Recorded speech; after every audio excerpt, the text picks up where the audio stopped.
I didn't know at this time, but my 5th grade teacher told me she knew a long time ago. In 5th grade, I had a boy next to me. I went to a Catholic school, and he obviously had special needs, and the teacher felt that he needed to be in a public school.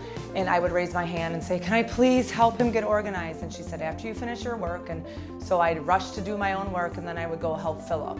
I still see him to this day, but when I went back to school, or when I went back from school, I told her that I become a special ed teacher, and she said, "Well, I knew that was happening. I knew that was going to happen."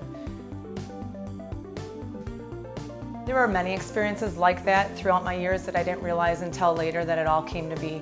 My mom was the #1 teacher of all. She was a stay-at-home mom for several years, and she taught me to teach with my heart.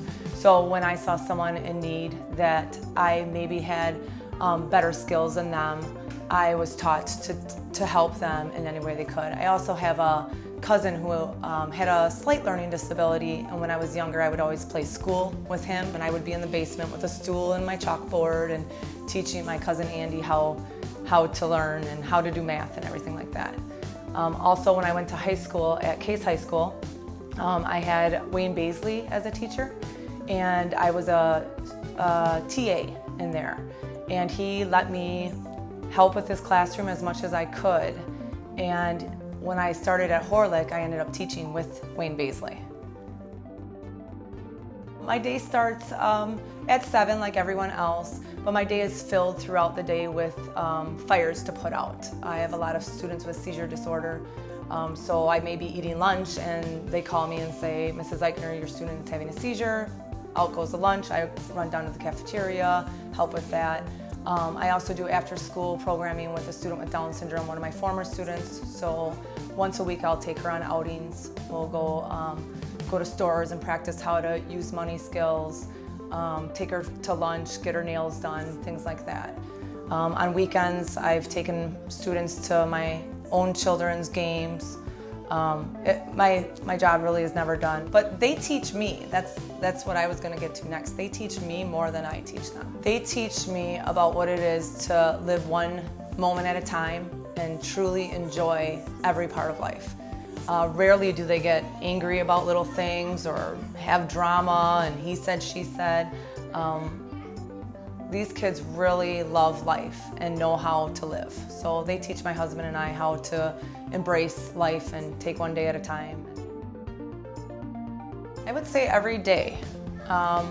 Every day I keep a notebook and I write funny things they say. They just teach me every day to be happy.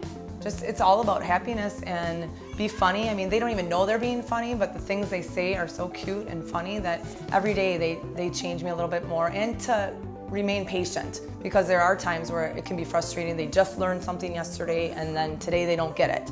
But just their little comments here and there just remind me to take life a little lighter, not be so serious.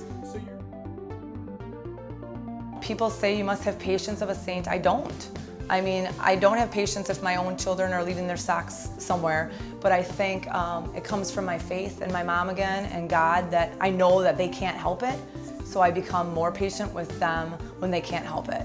The only thing I really don't have patience for, and I think would only be frustrating, is if I come across a student that doesn't have respect. And I'm very strict. They know that I don't tolerate any disrespect. They don't call each other names. They don't, they're not allowed. We're a family. I say that from day one. We're a family in here. It's hard enough to have a disability, much less making fun of each other. So that's the only time it can get frustrating, is if they show disrespect for each other. I get real hurt, and I don't tolerate that. And then when they know my rules, we have a blast. My classroom is so fun, and we learn as much as we can.